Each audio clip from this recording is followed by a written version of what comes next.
You ever get a text that quietly ruins your entire world? I did.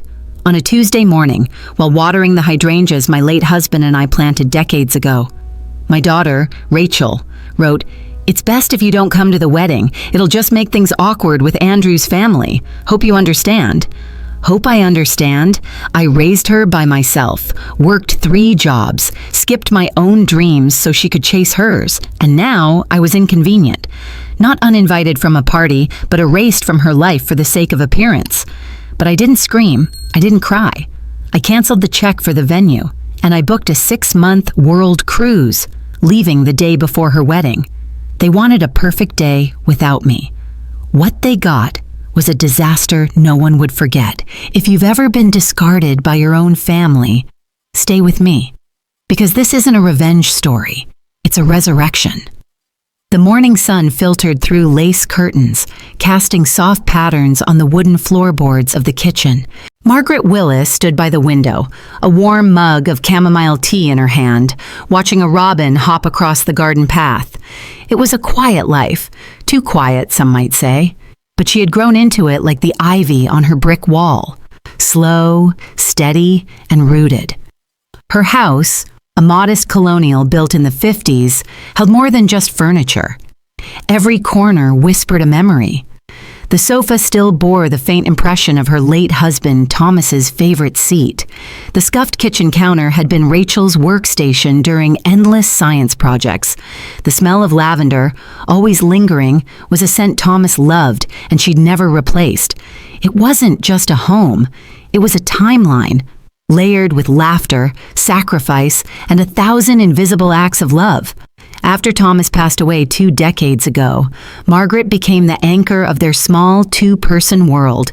She balanced grief with motherhood, folding her sorrow into each packed lunch, every signed permission slip, each late-night fever vigil. Rachel had been her world, and Margaret had poured herself into raising a kind, capable, confident woman. She never remarried, never traveled, never once entertained the idea of chasing her own dreams. Her dream had always been Rachel. Even now, as Rachel's wedding approached, Margaret remained the invisible force behind the scenes. She had coordinated the venue, negotiated contracts, and soothed over vendor miscommunications, all while Rachel juggled work calls and designer fittings. Margaret took it as a gift to still be needed, even if it wasn't spoken out loud. A stack of neatly labeled folders sat on the kitchen table, wedding arrangements meticulously organized, catering, flowers, music, transportation. The final payment for the venue, Northgate Manor, an estate more palace than hall, was due at the end of the week. $50,000. She had the check already written, tucked between the pages of the venue folder. She didn't flinch at the amount. It was from the savings Thomas left her. He would have wanted this, she told herself. He adored Rachel. Margaret looked around the house. Everything she had ever done was for her daughter, and now, standing in this quiet kitchen, she allowed herself a small, contented smile. She believed, truly believed, that love like this would always be returned, that Rachel saw, that she remembered, that when the big day came, Margaret would be there, even if in the shadows. It wasn't about being honored, it was about being present. That was enough. Or so she thought. Later that afternoon, Margaret stood in the guest bedroom that had become her unofficial wedding command center. Bolts of ivory fabric lay draped over a chair. Swatches for napkins and table linens were pinned neatly to a corkboard. A whiteboard hung on the wall, covered in hand-drawn timelines, color-coded tasks, and call reminders. She smiled faintly at her own handwriting, still meticulous after decades of teaching second graders. She was ironing Rachel's rehearsal dinner dress, a simple but elegant blush pink gown Rachel had selected with her usual quick, decisive style. Margaret had suggested a softer lavender, but Rachel dismissed it politely. "Blush is more editorial," she said, not unkindly but firm. Margaret didn't mind. She never did. She'd learned long ago to support rather than steer. Just as she set the iron down, her phone buzzed. It was Rachel. "Hey, Mom," came the bright, distracted voice on speaker. "Quick favor, Andrew's mom wants to meet at the venue tomorrow to go over some of the design stuff." Can you come too? You know the layout better than anyone." Margaret blinked. "Of course, honey. What time?" 3-ish. "She's just got a lot of opinions, and I thought maybe if you were there, you could, translate a bit." Translate? The word hung in the air like a speck of dust in sunlight. Rachel didn't mean it cruelly, but it landed heavy. Claudia Langley had always made her presence felt, a woman who carried herself with the precision of a CEO and the warmth of an audit. Margaret had met her twice. Both times, Claudia had looked at her as one might examine a neighbor's landscaping. Polite, mildly curious, ultimately dismissive. Still, Margaret said yes, of course she did, because it was for Rachel, because she wanted to be part of this, even if that meant playing the quiet translator between two women from different worlds. The next day, Margaret arrived early. She walked the manicured paths of Northgate Manor, marveling at the roses in bloom, the symmetry of the fountains, the towering oaks casting long shadows on the cobblestone walkways. It was beautiful, breathtaking even, the kind of place you chose when you wanted to prove something. Claudia arrived 20 minutes late in a black luxury SUV, stepped out in heels that clicked with authority, and greeted Margaret with a nod that felt more like a favor than a courtesy. They walked the venue together. Claudia spoke in clipped tones. "The drapes are too dated. The dance floor feels cramped. Is the lighting adjustable?" Margaret tried to offer solutions, but each suggestion was met with a raised brow or a sharp, dismissive smile. "She really does depend on you," Claudia finally said near the end of the tour. "Rachel, you've handled everything." Her voice softened, almost approving. Margaret flushed. "I'm just happy to help." Claudia turned to her fully. "Yes, that's what mothers are for, isn't it?" Margaret stood still for a moment after Claudia's parting words, unsure whether it was a compliment or a conclusion. "That's what mothers are for." The phrase echoed inside her, not unkind, but hollow, like something carved from politeness, not respect. Claudia had left immediately after, escorted back to her SUV by the venue's event manager, without even a glance back at Margaret. She remained behind, lingering in the empty ballroom, watching sunlight filter through stained glass windows onto the polished wood floor. In a few weeks, Rachel would walk this aisle. Guests would applaud, vows would be exchanged, and Margaret, if she were lucky, would be somewhere discreet, out of sight but present. She didn't need the spotlight. She had never been that kind of woman. But something about the way Claudia had said it, "That's what mothers are for," felt like the closing of a door, not appreciation, expectation, obligation, a tidy little box labeled mom, expected to remain silent and useful inside. Back home, Margaret sat in her garden, the sun low on the horizon, her hands absent-mindedly tugging at weeds. The hydrangeas were blooming, a sea of blue and lavender swaying gently in the breeze. She had planted them with Thomas after Rachel was born. "Let's fill the world with color for her," he had said. And they had. Every spring since, they bloomed faithfully, no matter what. She wiped her hands on her apron and reached for her phone. A new email from Rachel blinked on the screen. Updated guest list plus seating chart. She opened the attachment. Page after page of names, table numbers, meal choices. She skimmed until she found hers, table 12. Not table 1 with immediate family, not table 2 with extended, table 12 near the back. No familiar names surrounding her, no explanation. Her throat tightened. A second file followed. Program order plus ceremony notes. She clicked. Mother of the bride, no listed role. Her hands trembled slightly. She wasn't surprised. Not really. Rachel had been slowly redrawing the lines for months, years perhaps. The farther she climbed in her career, the more polished her life became, the more Margaret was trimmed from the edges like a loose thread. Not maliciously, just quietly. She closed the files and stared into the garden. The robin had returned, perched on the same branch, chirping a song it had sung for generations. Margaret felt something stir inside her. Not anger, not yet. Just a quiet, aching grief, the kind that seeps in through the cracks unnoticed until you're soaked. She wasn't being erased. She was being edited. That night, sleep came late and restlessly. Margaret lay in bed staring at the ceiling, her mind running through an endless inventory of invisible contributions. The mornings she made Rachel's lunch in between grading papers, the nights she sat beside her sickbed, whispering lullabies, the weekends spent selling handmade candles at local fairs just to make a bit extra for college savings. None of it grand, all of it essential. And now, in the most important moment of Rachel's adult life, Margaret's presence was being gently repositioned to the margins, like a faded photo placed at the end of an album, there for sentiment, not significance. The next morning, she opened the venue folder again, double-checking the due date on the final payment. 3 days left. The check was still there, $50,000. She picked it up, stared at her own handwriting.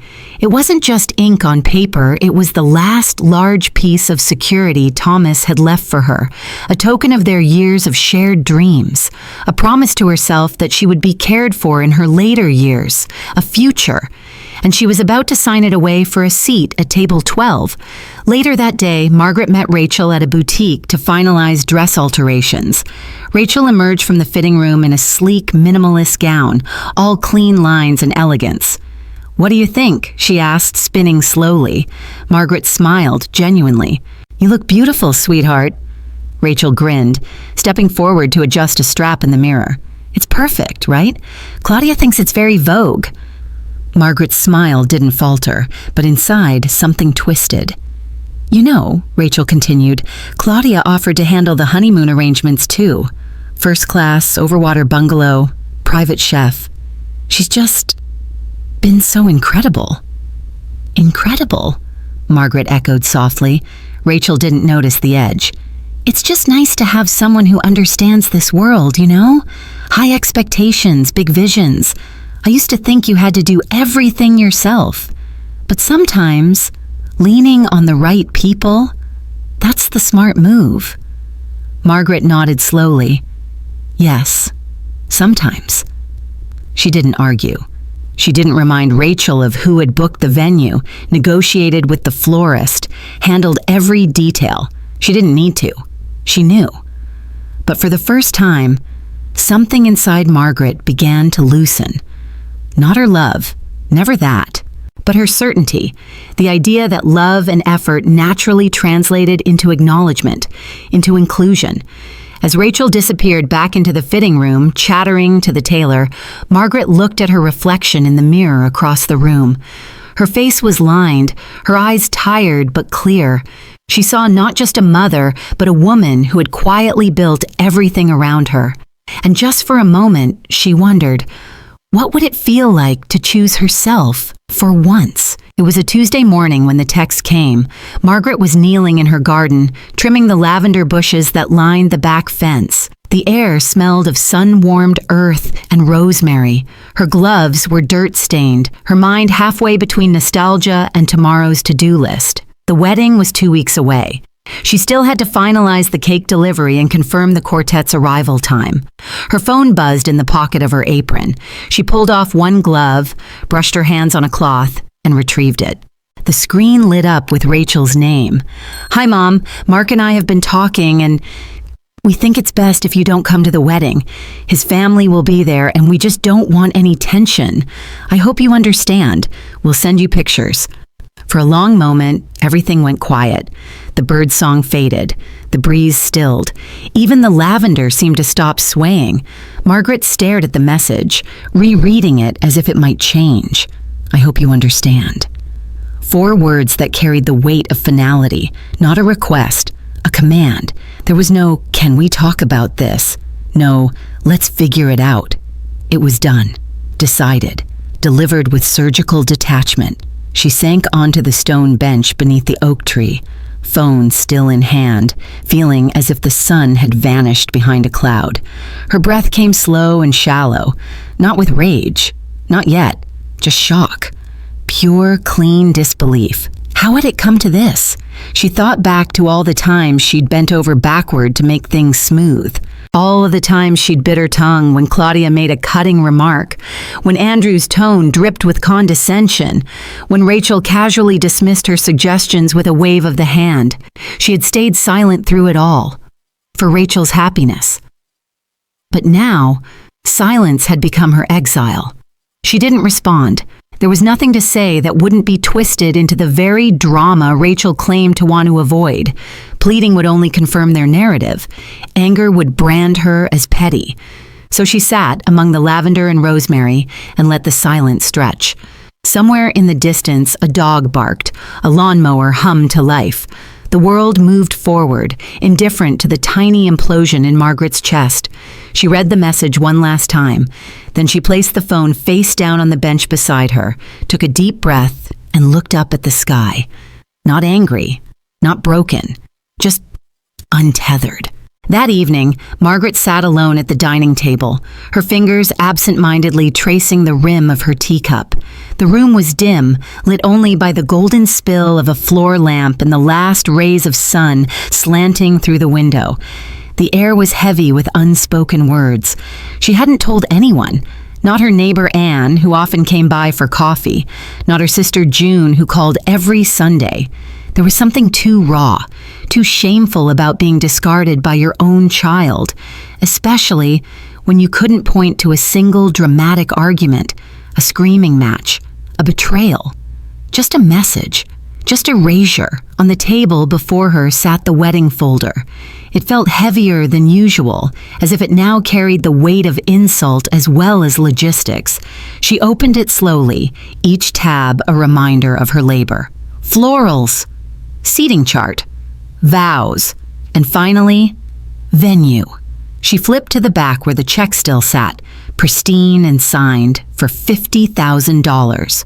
Due Friday, 3 days from now. She stared at the paper, her eyes drawn to the signature. Margaret Willis. The wedding would not happen without it. The venue was the heart of the event. Everything else revolved around it. And here she was, holding the one string that could unravel the entire production. She didn't feel spiteful. Not exactly. What she felt was clarity. For months, maybe even years, she'd convinced herself that Rachel's growing distance was temporary, that adulthood, career, and marriage were just phases pulling her daughter away. But this was deliberate. A line in the sand. They had uninvited her from the wedding. Why then should she fund it? Her hands moved with surprising steadiness. She pulled the check from its sleeve, folded it once, then again. The sound was crisp, final. Then she tore it straight down the middle and again until it was in 4 pieces lying like confetti in the waste bin. She sat back. No rage, no satisfaction either, just peace. She wasn't punishing Rachel. She was responding.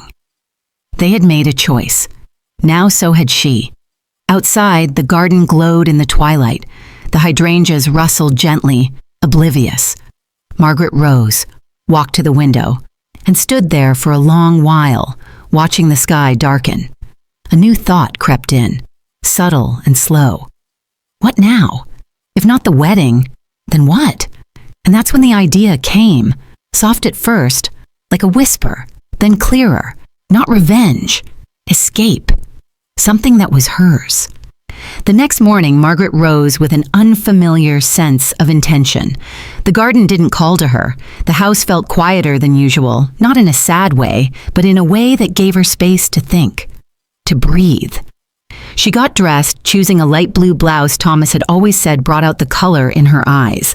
It had been years since she wore it, years since she'd chosen anything for herself that wasn't based on practicality or someone else's need. She added a pair of pearl earrings, small, understated, elegant. Then she got in the car. She didn't call ahead. She didn't make a list. She just drove.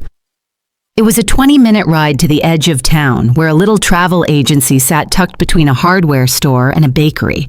She'd passed it 1,000 times and never once gone in. It looked old-fashioned, almost quaint, with faded postcards in the window and a globe that spun gently on a wooden shelf. A bell jingled as she stepped inside. A woman in her early 40s looked up from behind the desk. She wore a scarf in her hair and reading glasses perched at the edge of her nose. Her name tag read Sarah. "Good morning," Sarah said brightly. "How can I help you?" Margaret hesitated, then walked forward with a confidence she didn't expect. "I want to book a trip," she said. Sarah smiled. "Great! Do you know where you want to go?" "Yes," Margaret said, then paused. "Everywhere." There was a beat of silence, and then Sarah laughed. Not mockingly, but with genuine delight. "I love that answer. Let's start dreaming." For the next 2 hours, they mapped out a route, a 6-month journey that would begin in New York and stretch across the world. A transatlantic crossing to Lisbon, a Mediterranean leg through Italy and Greece, passage through the Suez Canal into Egypt, down the coast of Africa, India, Southeast Asia, Australia, across the Pacific, South America, back home. Margaret felt like a traveler in her own life story. They discussed dates. She chose June 14th. Sarah tilted her head. "That's very specific." Margaret smiled. "Just seems like a good day to leave." She didn't explain that June 15th was Rachel's wedding. She didn't need to. Sarah started calculating costs. Margaret handed over the information for a cashier's check, drawn from the very same account that was once meant for the wedding. The irony tasted sharp but clean. When the booking was finalized, Sarah handed her a thick envelope with the itinerary, confirmation codes, and a small leather-bound travel journal. "For notes or sketches or thoughts along the way," she said. Margaret took it gently, her fingers grazing the cover. She had just traded a place in the background of someone else's story for the starring role in her own, and for the first time in years, she couldn't wait to see what happened next. In the days that followed, Margaret moved with a quiet purpose.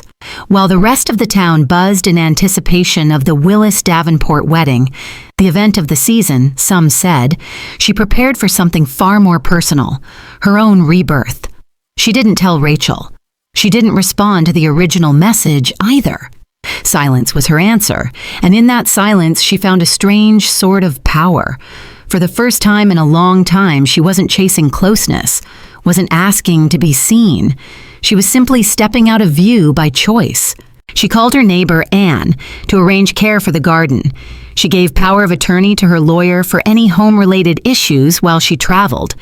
She donated 3 boxes of old clothes and unearthed a dusty suitcase from the attic, one she and Thomas had once used for their honeymoon. The zippers still worked. She took that as a sign. Each day, she packed a little more. Sun hats and hiking boots, linen dresses, and a waterproof windbreaker. A guidebook on Morocco, another on New Zealand. A camera she hadn't touched since Thomas passed away.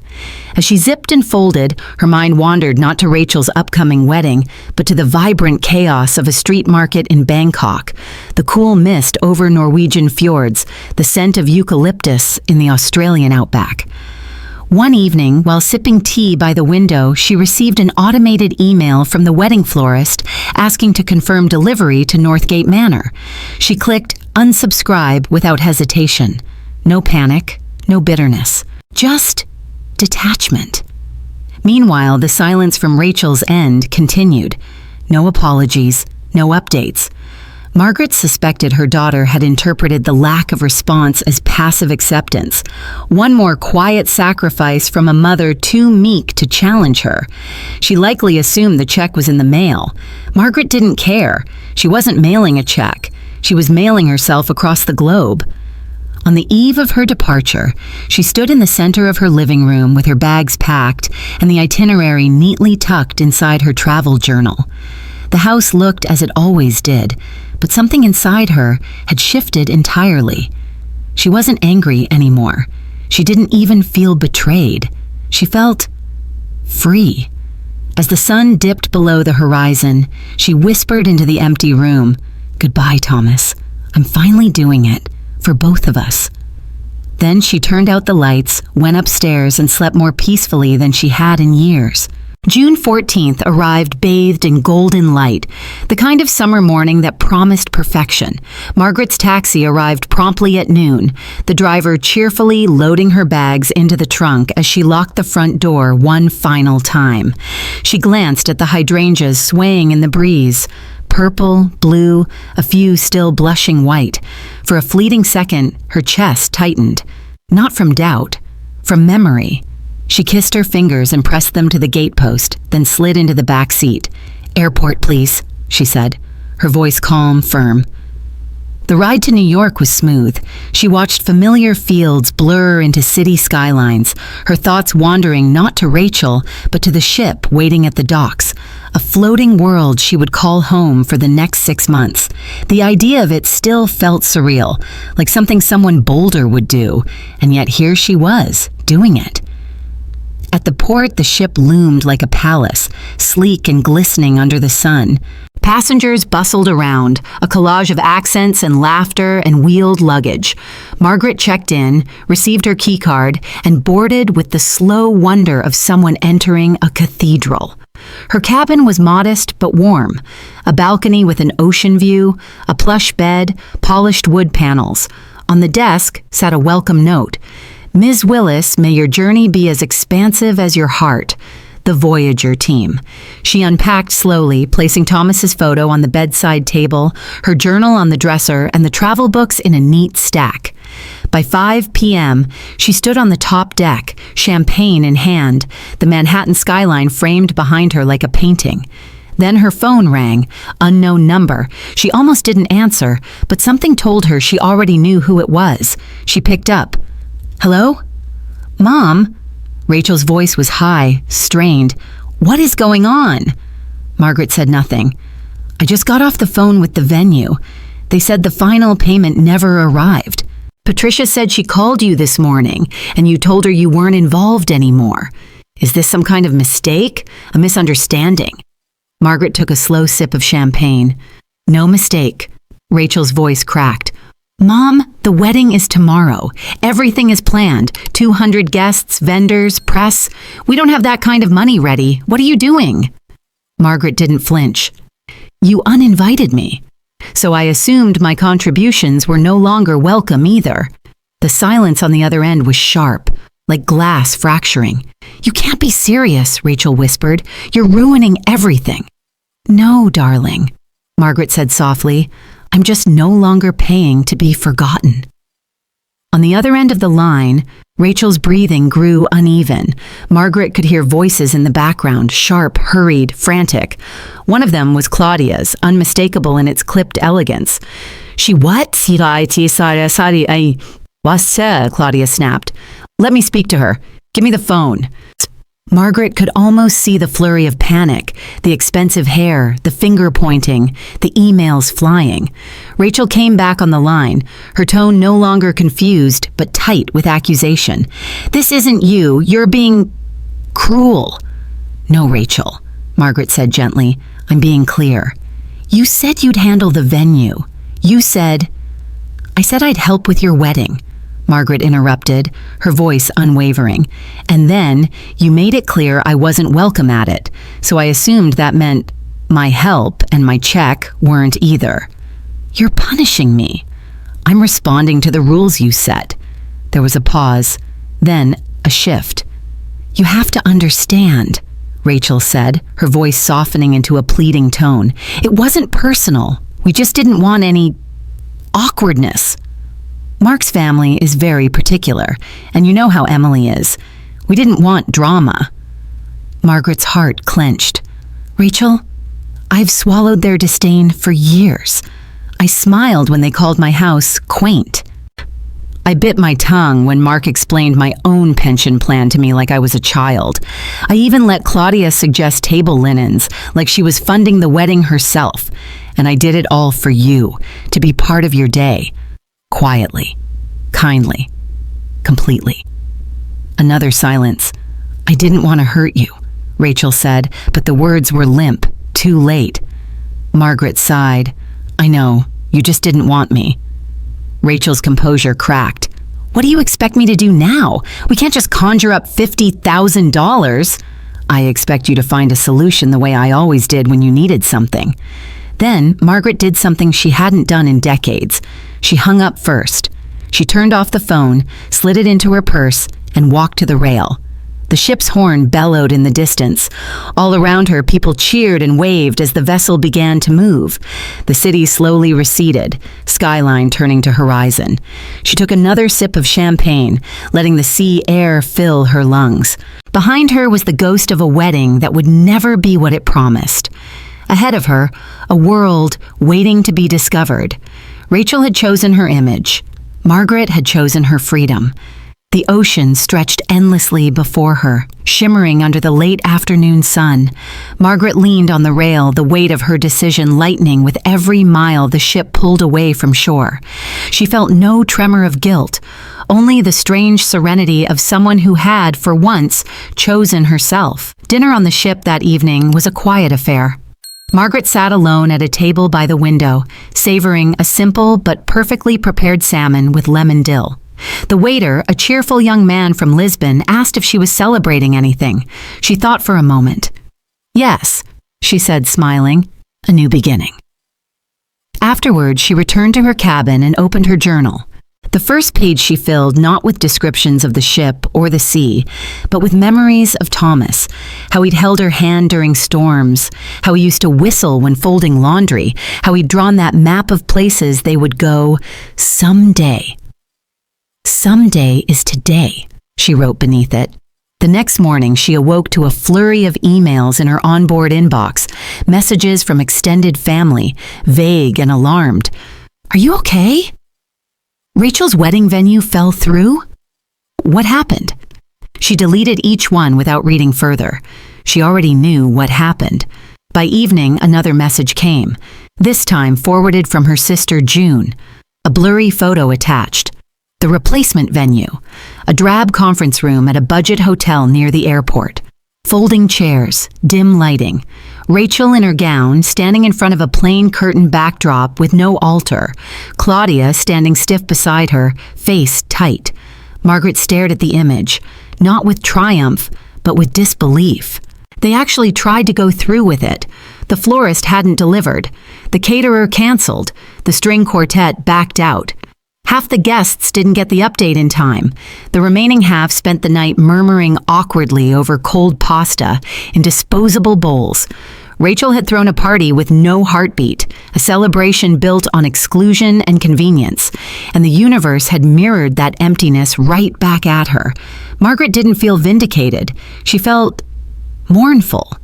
This wasn't what she had wanted. Not failure, not humiliation, just to matter. And still, even in her absence, her fingerprints were everywhere. Every missing element had once rested in her capable hands, and without her, the whole thing collapsed. She turned off the screen and looked out at the stars scattered across the water. There was nothing left to do but sail forward. The following morning brought calm seas and a warm breeze. Margaret wrapped herself in a light shawl and stepped onto the balcony with her coffee. The scent of salt and sun filled the air. In the distance, the silhouette of Lisbon began to rise from the horizon, soft and golden in the early light. She felt no urge to check her phone. Instead, she opened her travel journal again. The page before her held a half-written memory about Rachel's 5th grade science fair, how they stayed up late building a papier-mâché volcano, how Margaret had nearly burned the kitchen experimenting with lava mixtures, how Rachel's face lit up when the thing erupted just right. Margaret smiled. She had always shown up. Not perfectly, not always gracefully, but fully. And now she was showing up again. For herself. Disembarking in Lisbon was like walking into a dream. Cobblestone streets, pastel buildings, azulejo tiles glimmering in the sun. She wandered through alleyways, sipped espresso at a cafe, and let her feet carry her nowhere in particular. For the first time in decades, she wasn't moving for anyone else's schedule. Later that afternoon, she visited the Geronimos Monastery, marveling at its arches and shadows, the way light played against stone like water over rock. She stood quietly in the nave and whispered a soft, "Thank you," to Thomas, not for anything specific, just for the love that had shaped her. The next evening brought the first of the guest dinners, assigned seating, strangers brought together by chance. Margaret was paired with a retired journalist named Irene and a couple celebrating their 40th anniversary. They talked about books, travel, the strange joy of starting over. No one asked why she was alone. No one pitied her. She was just Margaret, a woman with a suitcase, a passport, and a plan. She returned to her cabin with a lightness in her chest she hadn't known she was missing. Not happiness, exactly. Something deeper. Peace. On the desk, the ship's daily bulletin awaited her. Next stop, Barcelona. Flamenco show optional tour. She signed up immediately, and as she tucked herself into bed, she realized something. Rachel hadn't just uninvited her from a wedding. She had unknowingly freed her from a role Margaret no longer needed to perform. She wasn't just the mother left out. She was the woman moving on. Barcelona buzzed with life. Street performers filled the plazas, their music winding through the alleys like incense. Margaret wandered through La Rambla, sampled olives from market stalls, and marveled at Gaudi's wild genius at Sagrada Familia. She filled pages of her travel journal with impressions, sketches, snippets of overheard conversations, each entry a thread in the tapestry of her rediscovered self. But it wasn't until she returned to her cabin late one evening, cheeks flushed from wine and laughter, that she found the letter. It wasn't in her inbox. It wasn't a text. It was real. Paper, ink, an envelope, delivered by the ship's concierge with a note that it had been forwarded to the next port. Her heart caught in her throat as she saw the handwriting. Rachel's. She stared at it for a long time before opening it. Part of her feared blame. Another part feared apology. But most of all, she feared the attempt to pull her back into a place she had fought hard to leave. Still, she unfolded the page. Dear Mom, I don't know how to begin this without sounding like I'm making excuses. I'm not. I just want to explain what happened. Not to justify it, but because I think you deserve to hear it. When we told you not to come to the wedding, it wasn't because we didn't love you. I know how that sounds. I know how empty it must have felt. It was Mark's idea originally. He thought it would be better to avoid any clashes with his family.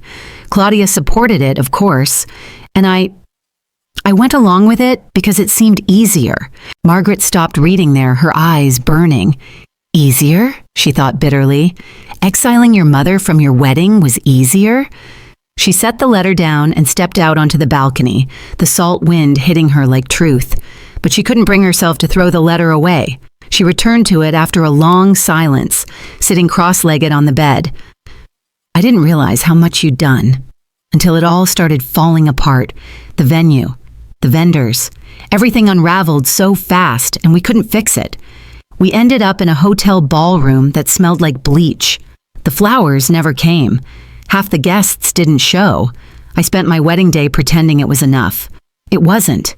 You were the glue, Mom. I thought I could replace you with convenience and elegance, but I replaced love with obligation, and it showed. Margaret blinked hard, her breath shallow. The letter wasn't finished, but something inside her already had begun to close, or perhaps open. Margaret reread the letter in the quiet of her cabin, the words folding around her heart like a bittersweet balm. Rachel's handwriting, familiar yet distant, seemed to carry a weight that neither of them had spoken aloud. She imagined Rachel, dressed in the ill-fitted gown, standing before guests who whispered questions and doubts. She pictured Claudia's sharp eyes narrowing in judgment, the cold absence of warmth that no amount of floral arrangements could mask. The apology was there, raw and honest, but it was also an admission of failure. Failure to protect, failure to honor, failure to understand. Margaret folded the letter carefully and placed it in the journal beside her bed. She traced the edge with a finger and thought about what it meant to forgive, not just Rachel, but herself. For years, she had carried the burden of unspoken blame, the silent belief that if only she had done more, said more, been more, things might have been different. Now she saw that love was not a ledger balanced by effort. It was something deeper, messier, and sometimes heartbreaking. She took a deep breath and reached for her phone, hesitating before unlocking it. There were messages, some from old friends, a few from family members, none from Rachel. She didn't reply. Instead, she opened her travel app and booked a flamenco dance class for the following week, a small act of rebellion and joy. Later that evening, as the ship sailed into the moonlight, Margaret sat on the deck wrapped in a blanket, watching stars ripple across the water. She whispered a quiet promise, not to Rachel, not to anyone, but to herself. To live fully, freely, and without regret. The past was a story told. The future was hers to write. Days passed, and the cruise ship glided steadily through the Mediterranean, visiting ports rich with history and color. Margaret found herself captivated by each new city, its sounds, smells, and stories weaving into the fabric of her own journey. But the letter from Rachel lingered in her thoughts like a quiet echo. She began writing in her travel journal, not about the places she'd seen, but about the mother she had been and the daughter she had loved. She wrote of the years spent sewing costumes for school plays, attending every recital, wiping tears after heartbreaks. She wrote of patience tested by silence, of sacrifices made without acknowledgement, and of love that persisted despite growing distance. One afternoon, as the ship docked in Venice, Margaret attended a small art gallery opening with Irene, the retired journalist she had met on board.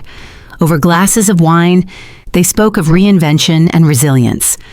"You know," Irene said, "we often think forgiveness means forgetting, but sometimes it just means freeing ourselves." Margaret nodded slowly. The word forgiveness had felt heavy, like a demand placed on her by others. But here, surrounded by strangers and the vastness of the sea, she began to see it as a gift, one she could give herself first. That evening, in her cabin, Margaret penned a response, not to send, but to release. "Dear Rachel, thank you for your honesty. It hurts, but I needed to hear it. I hope you find peace in the choices you've made. As for me, I am learning to find peace in letting go." She closed the journal and placed it on the bedside table. Outside, the sky was a deep navy, the stars gleaming like scattered diamonds. Margaret felt a quiet strength settling within her, a promise that whatever came next, she would meet it with grace. The following day, as the ship sailed toward the Italian coast, Margaret received an unexpected message on her phone. It was from an unknown number, and for a moment she hesitated before opening it. "Mom, I don't expect you to forgive me, but I wanted you to know that Claudia has been exposed. Someone leaked the forged check to the press. The wedding chaos wasn't just bad luck, it was worse. I'm so sorry for everything." Margaret stared at the message, the words sinking in slowly like pebbles dropped into still water, sending ripples across her calm surface. For years, Claudia's influence had been a silent force, a shadow looming over Rachel's choices, pushing her to sever ties with Margaret to protect the family image. Now that shadow was breaking apart. Margaret didn't reply immediately. She folded her phone away and looked out at the sea, the horizon vast and endless. She wasn't sure what she felt. Relief, sadness, vindication, all mingled in a complicated knot. But she did know one thing. No matter what happened on shore, her journey was hers to continue.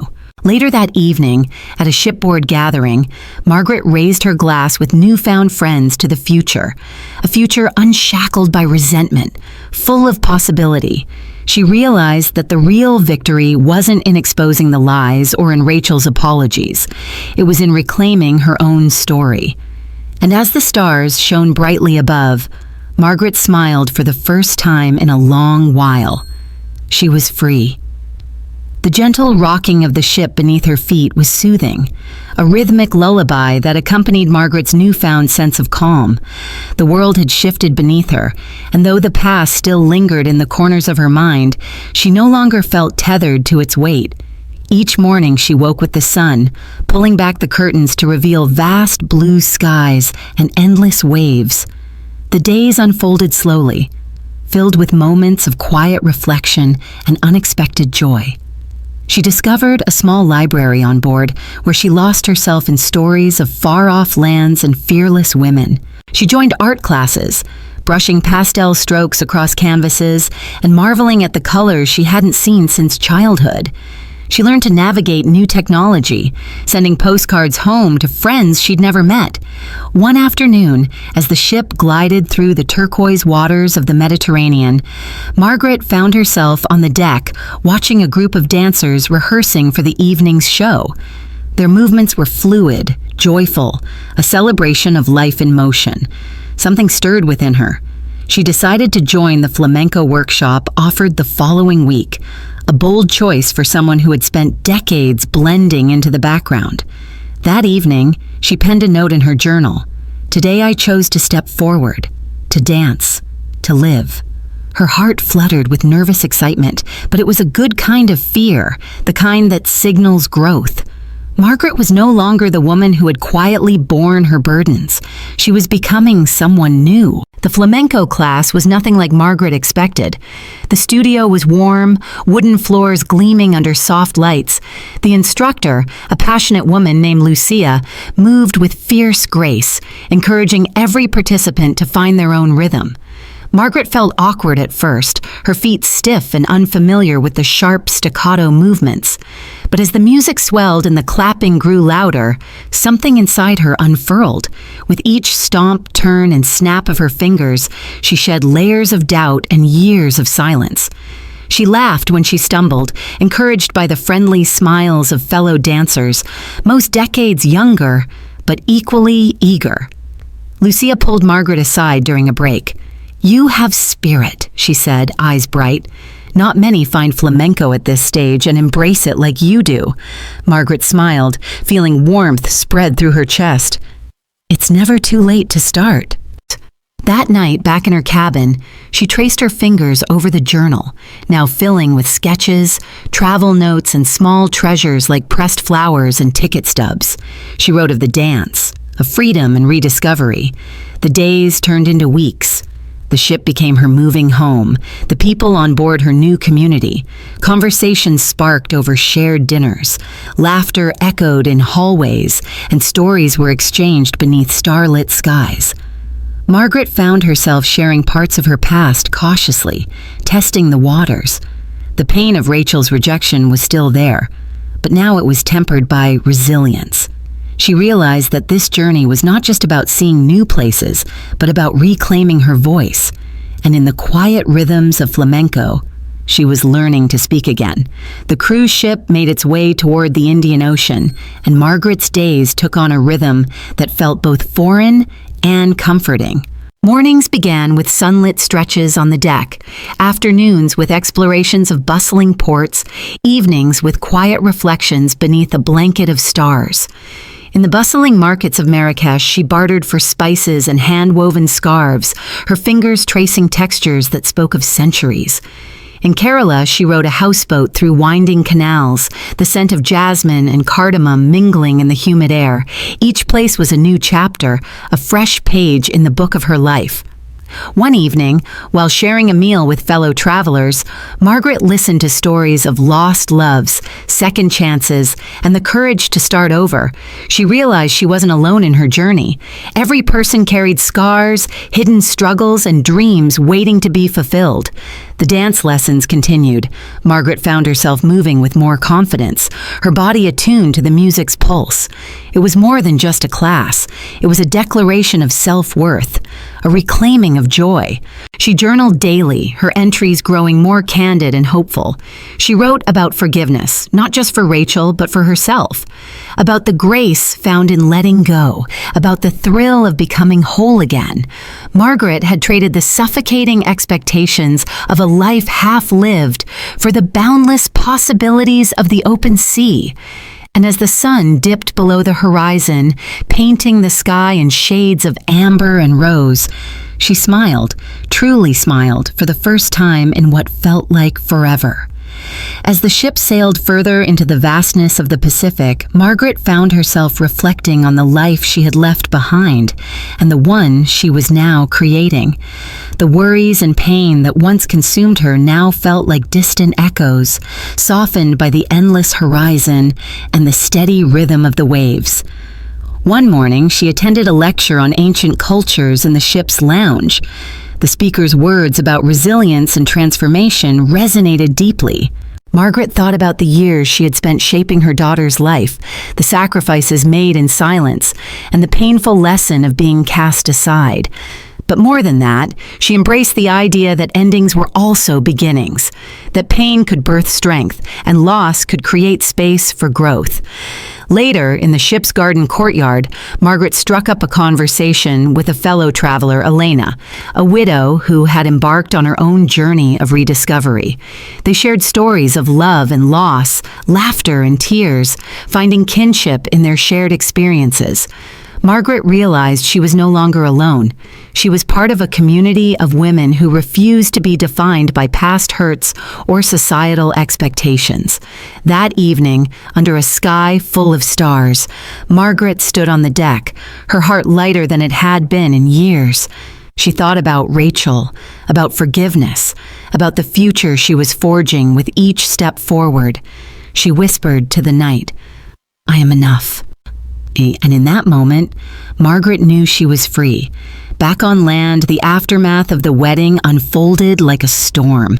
The news spread quickly, through whispered conversations at family gatherings, through social media murmurs, and through the disappointed voices of guests who had anticipated a grand celebration. Rachel's carefully curated world was unraveling.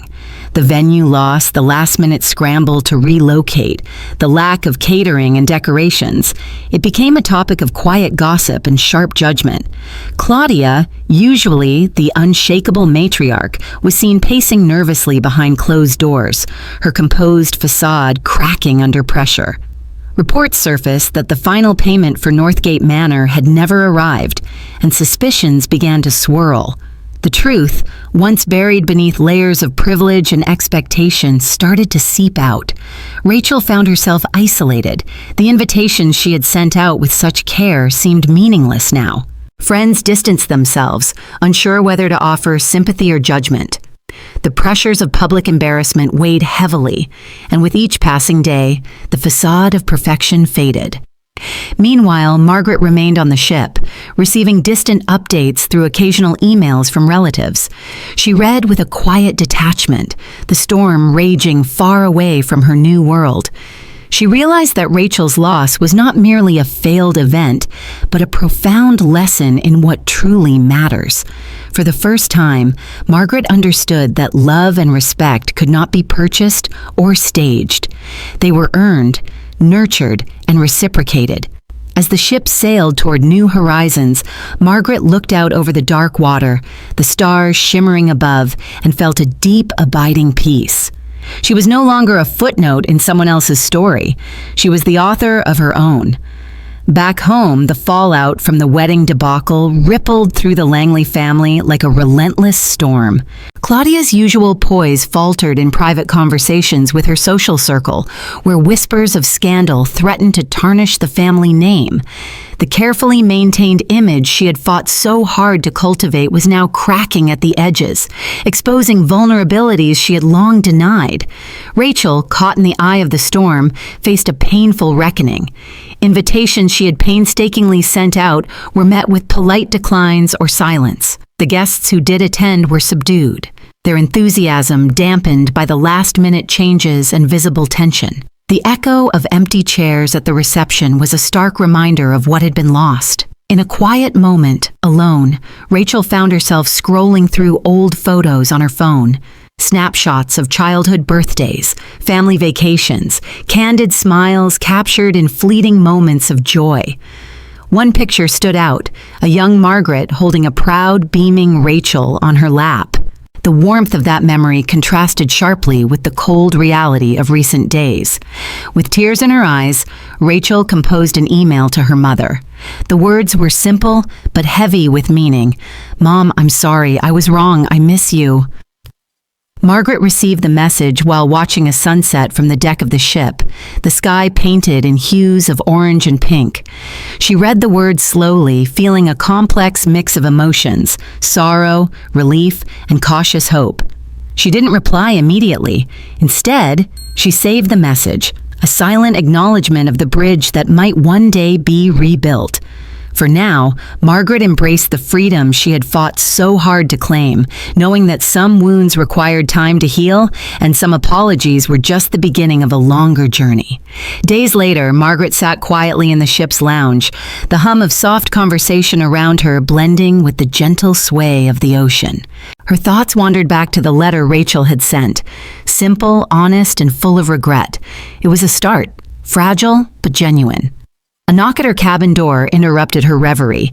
It was Irene, the journalist who had become a trusted friend on this voyage. "I heard about the message," Irene said gently, sitting beside her. "How are you feeling?" Margaret smiled faintly. "It's complicated. Forgiveness is a long road, isn't it?" Irene nodded. "It is, but it's also a gift, to yourself as much as to them." Together, they shared stories of past hurts and newfound hope, the connection between them a balm to old wounds. That evening, Margaret stood on the deck, watching the sun dip below the horizon. The sky was a canvas of colors, fiery reds melting into deep purples. It was beautiful, wild, and free. She thought of Rachel, of Claudia, of the life she had left behind. There was sadness, yes, but also acceptance. Margaret realized that love, real love, was not about control or appearances. It was about truth, vulnerability, and the courage to let go. She felt the weight of years lift from her shoulders. As the ship sailed onward, Margaret embraced the unknown with open arms, ready for whatever lay ahead. The final night of the cruise was unlike any other. The ship's grand dining room was adorned with twinkling lights, and soft music floated through the air as passengers mingled, sharing stories of adventures and dreams. Margaret sat at a small table near the window, her fingers tracing the rim of her glass as she watched the stars shimmer on the dark sea. She felt a profound sense of closure, not from confrontation or reconciliation, but from the quiet recognition that she had reclaimed her life on her own terms. The journey had been about more than escape. It was about transformation. Her thoughts drifted back to Rachel's email, the apology that had started the fragile mending of their fractured bond. It wasn't a resolution, not yet, but it was a beginning. Margaret pulled out her journal and wrote one last entry. "To whoever reads this, one day. Life is not measured by the moments others give us, but by the moments we choose to live fully. I have learned that love is a river that sometimes runs wild and sometimes runs dry, but it always finds its way back to the sea. I am grateful for the storms that shaped me, for the quiet nights that healed me, and for the freedom I have found in my own heart." As the night wore on, Margaret stood on the deck, the cool breeze tousling her silver hair. Below, the ocean stretched infinitely, a reminder of both the vastness of the world and the depths within herself. She thought of the years she had spent trying to fit into a role dictated by others, a role of sacrifice, silence, and unacknowledged love. Now she was stepping into a new role, one of self-respect, joy, and possibility. A gentle smile curved her lips.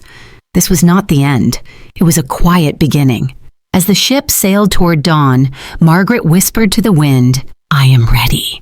And with that, she stepped forward into the next chapter of her life, unbound, unafraid, and truly free.